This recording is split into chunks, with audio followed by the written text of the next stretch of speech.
Oh no. Oh no. He needs to turn back now. You He's can't going- go in this life gambling your life away. You're always. I guess you would know, considering what we had to go through when the brief point where we played Sonic 3. But that's because Casino Zone is the best zone That's right, ever. Sonic 2. I don't know why. Yeah, Casino Zone, Casino Night Zone, Casino Castle. Casino Night Zone. Oh god. Okay. Yeah, just the best. It is what Sonic is about.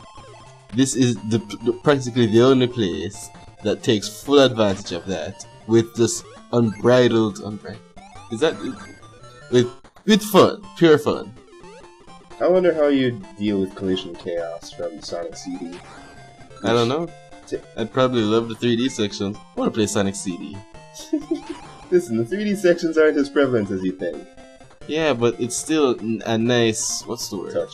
Yeah, a nice. It's the whole. It's like the background interaction in Donkey Country games. It's I am standing on nothing. It would have been a great way to that should have been standard. Why isn't it standard? It's a nice way to define your franchise besides speed. And some cool 2D to 3D transitions that isn't just the screen turning at a 20-degree angle. Well, that's honestly was like my complaint with Sonic Colors. Yeah, I only said that so you could start talking about Sonic Colors. Well, thank you. But yeah, Sonic Colors just being 2D a lot of times, and the only 3D things you're doing is switching rails, drifting, and sidestepping. Just like, Sweet fun starting. The fun has been killed off by a concentration camp. We're going to try and save it. That is bullcrap. The fun has died, and we're gonna save it from its death that already happened. No, because what is that? Oh. There's a minefields. Yeah, once again takes away 10 rings, and considering how tight these just your requirements are, they're pretty tight, tubular even.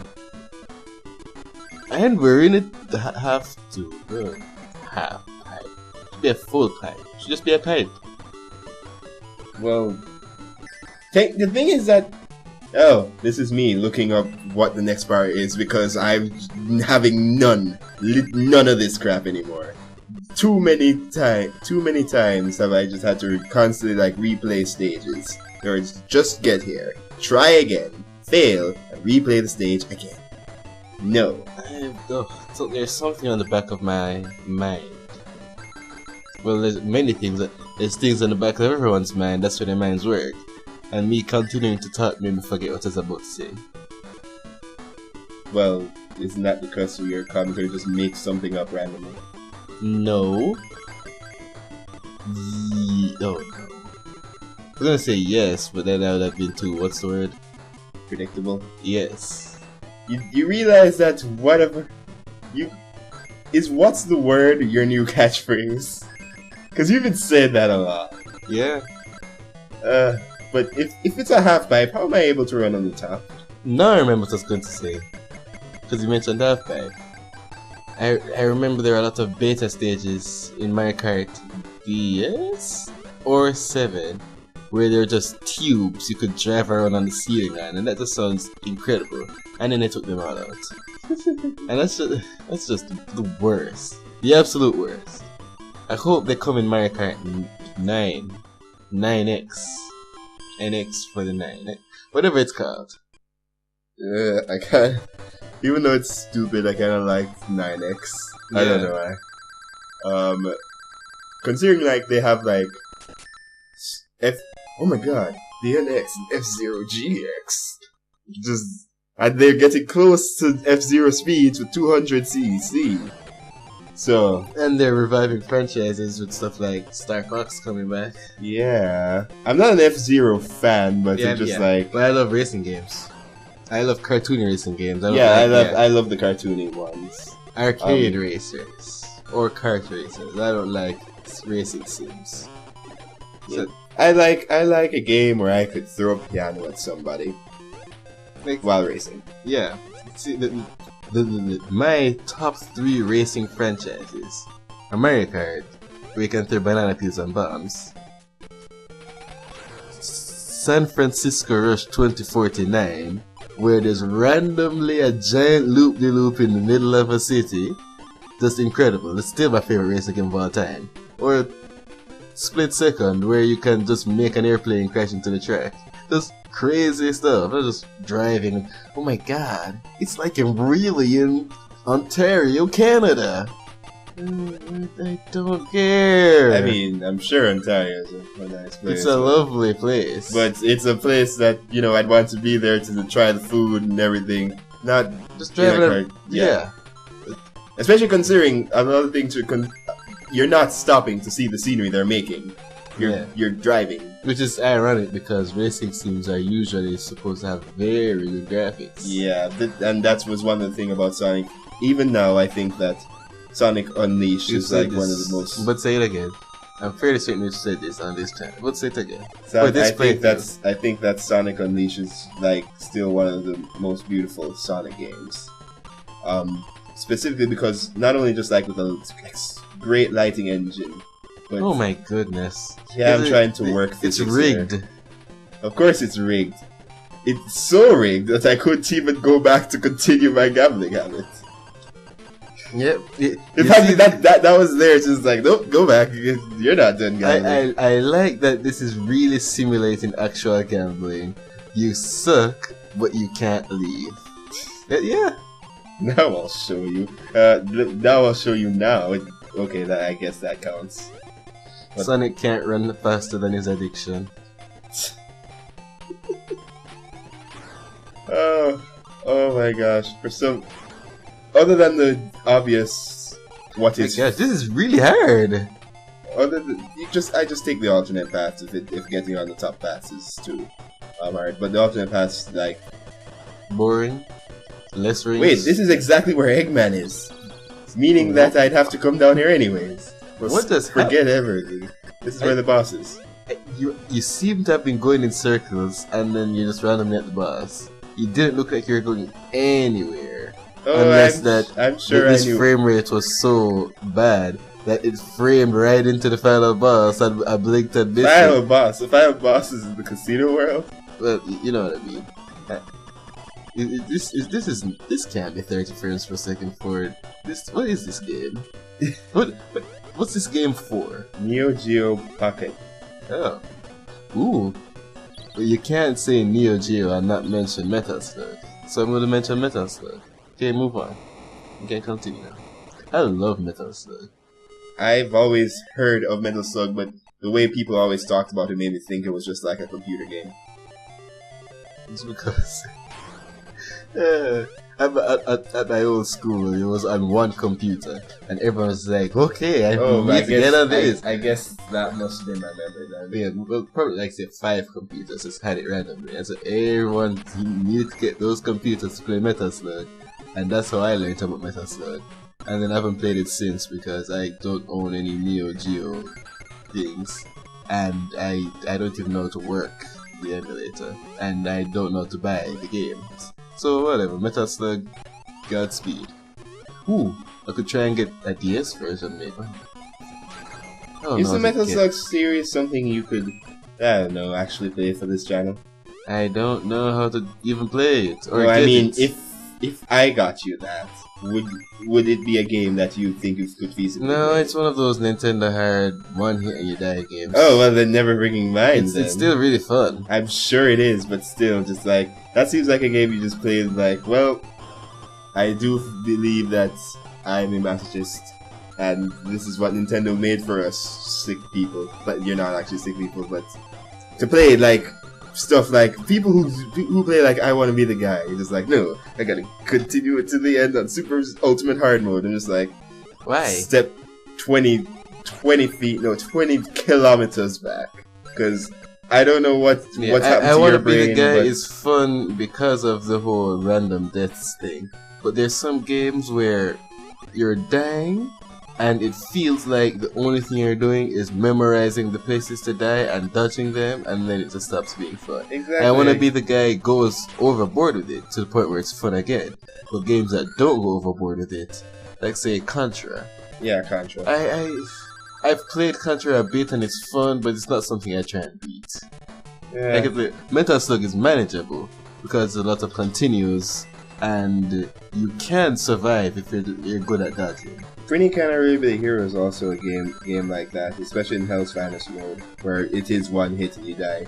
Because they give you like a limited arsenal. They give you like a limited arsenal, but you can sort of chain your attacks and how you move, and so you actually have a lot more maneuverability than you think, so you can traverse levels really skillfully if you know what you're doing.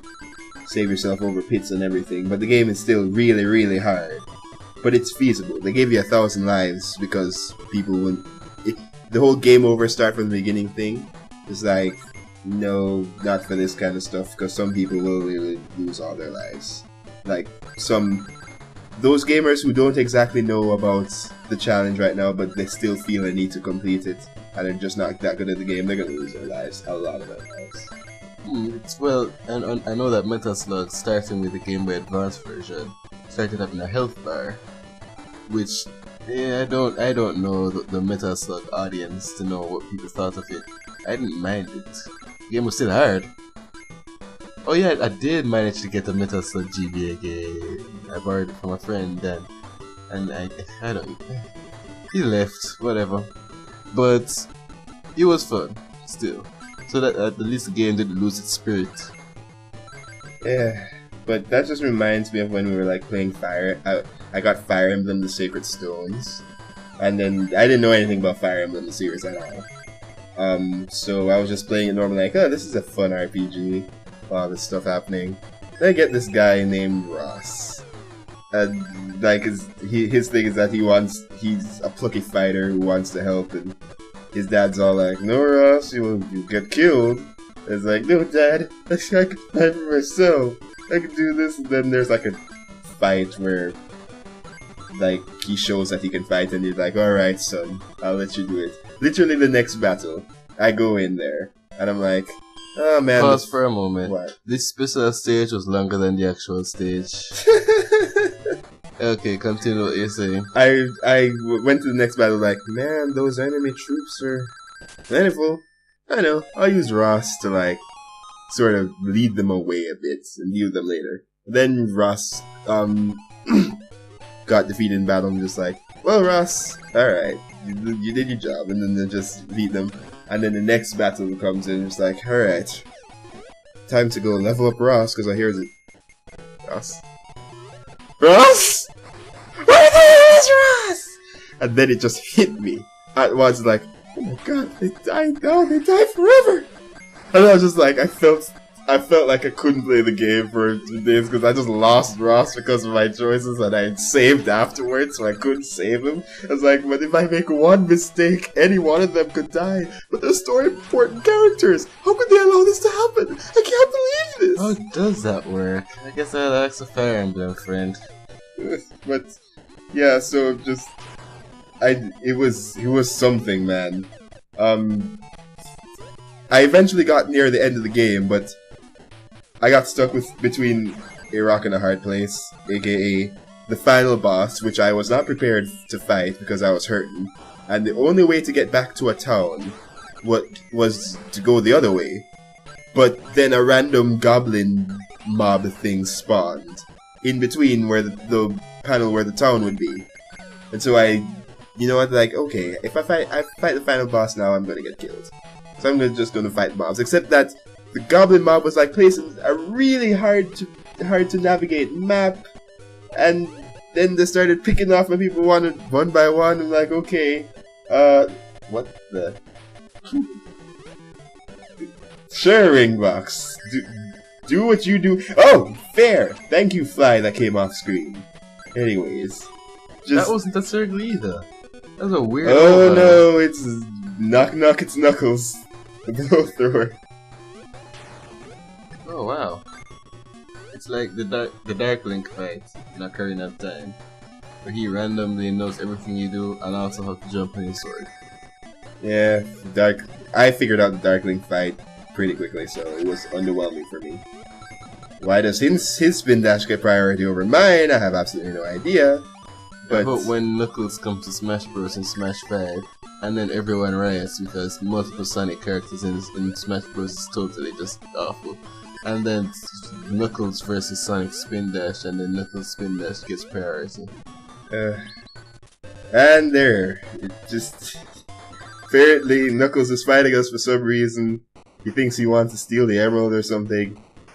Those are really big.